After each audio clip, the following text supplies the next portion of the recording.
Hey TCS TV viewers, it's Dave and Evelyn from the camera store. And today we're just about to head out so we can talk to you about the new OM Systems OM-5.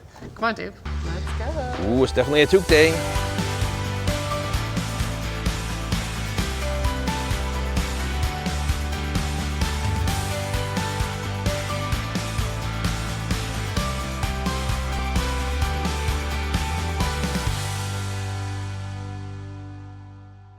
Well, Dave, here we are again in the freezing cold Canadian winter conditions, looking at an OM Systems camera. And this is a great camera to talk about in these extreme conditions. I mean, 3 weeks ago it was plus 15, which is Canadian bikini weather. Speak for yourself, Dave. But this camera is designed for the elements, is designed for this kind of weather and be able to take it out. And of course, we have to mention that this was formerly the Olympus brand. It's been rebranded as OM System. It has a lot of roots to the original OM series, and I have to say I'm very happy about the naming conventions. We no longer have OMD, EM, whatever. Yeah, it used to be the Olympus OM alphabet, right? It's just too much, yeah. Way too much. This is a much simpler naming convention. But we're so excited to talk about a compact, durable, rugged camera that has a lot of cool features that you can take along with you on all your adventures. So we're going to get into some of our first impressions of this new OM-5. If you're not familiar with OM System already, it's a whole system that's built around a micro four thirds sensor. Dave's going to talk a little bit about what that means for photography, but for right now I want to talk a little bit about the build quality and what makes this special in the market right now. So first of all, it's a very pretty camera. I like the look of it, but it's very rugged, and for something that's so small, compact, and lightweight, it actually has an IP53 weather sealing rating. So what that means is it can handle dust, it can handle splashes, and it's actually rated for that with some international standards. So unlike a lot of other camera systems where you have to go up into their bigger, higher end cameras to get that level of weather sealing, this camera has it in a compact package. And of course we love that it's freeze proof too on a day like today where it is bloody cold. In terms of the handling of this camera, for the most part, I'm pretty happy. It's not a very big camera and the grip isn't super deep, but it has a nice design to it. I like the feel of the thumb rest at the back, and the layout of all the buttons and dials are nicely done. In terms of the electronic viewfinder, it's a decent electronic viewfinder, but I'm also finding I'm using the screen a lot of the time. It is fully articulating, and so you can shoot at different angles, or if you're someone that's doing your own content creation, vlogging, selfies, that kind of thing, that works really nicely. And I love that even with these f4 lenses, your whole system can fit in a small bag. And it's just a great system to be able to throw in your bag and bring around with you and not be obtrusive. I think from like a storytelling perspective, it's something that you could just bring around with you for like any adventure. It's not all rosy though. There's one thing that really annoys me, and that's that you don't get the USB-C charging. You can charge it, but it's with a micro USB. And so it just takes a lot longer to charge your battery than it does with other camera systems. So if you are doing a big adventure, be sure to bring lots of extra batteries. We certainly did today because it is cold. Let's start talking about the inside of the camera. Now, this is a 20 megapixel micro four thirds sensor, so it is the smaller sensor on the market these days. However, it is capable of some pretty cool results. What I like about the OM systems is they pack a ton of technology and functionality into a small little camera.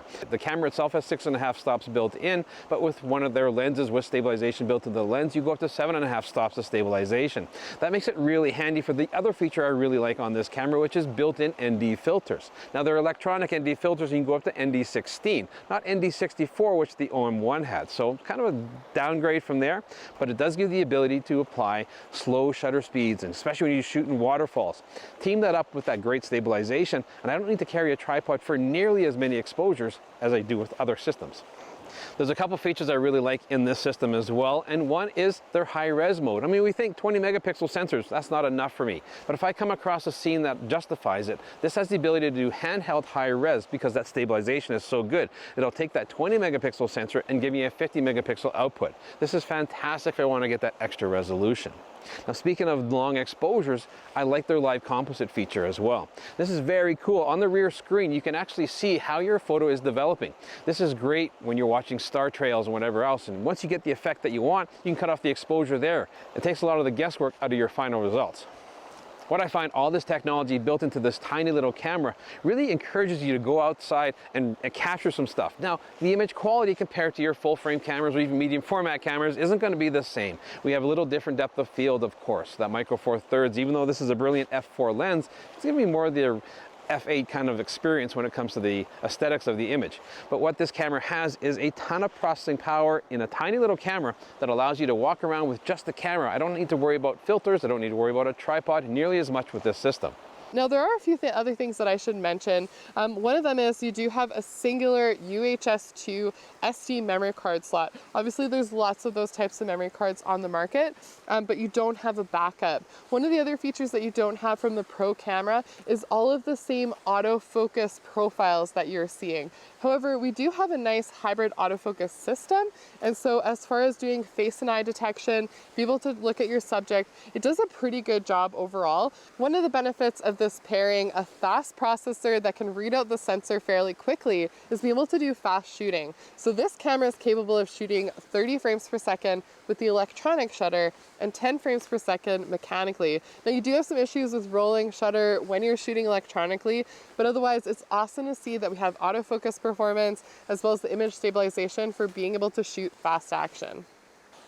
On the video side of things, it's a fairly capable camera. It can shoot in 4K, love the fully articulating screen, in-body image stabilization, microphone jack, but we don't have a headphone jack to monitor audio, so that would have been nice to see them put it in. But again, very small real estate on this camera. There's not a lot of room to put something like that in. We also love that they've removed the 29-minute record limit that we've seen in some of the predecessors. The other nice thing is they've put in a vertical video option, so that makes your editing process a lot easier too, because you already have it in that profile. And the last thing that I wanted to mention is if you're someone that's doing any kind of live streaming, web meetings, this also has web camera support. So all you have to do is plug in the micro USB cable, and this will give you access without any plugins or additional software. Well, Dave, overall, I have to say that I'm pretty happy with the direction of the OM system. Seeing this OM-5, it's great to have something in this category and this price point that's so rugged and compact and still quite capable. Sort of addressing the needs of where things are moving towards in the future, although I think they missed a few things. The menu system itself, it's still the older menu system, and I'm not thrilled by that, especially since we've seen what they can do. And the other thing is USB-C connectivity. I think they missed the big one on that one. Yeah, it's annoying because of course everything charges with USB-C, my phone, my computer, and it's nice to have just that universal cable or whatever that you can plug everything into. Hopefully we'll see that with future cameras.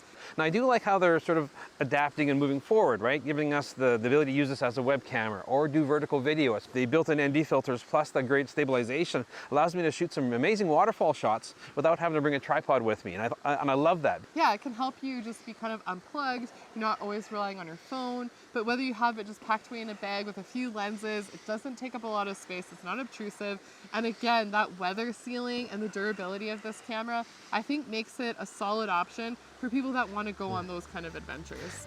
Of course, we want to know, what do you guys think? Is this something that you'd consider for your adventures? Let us know in the comments below. Make sure you follow us both on Instagram. And if you're new to the channel, please subscribe and hit the notification bell so we can catch you again very soon.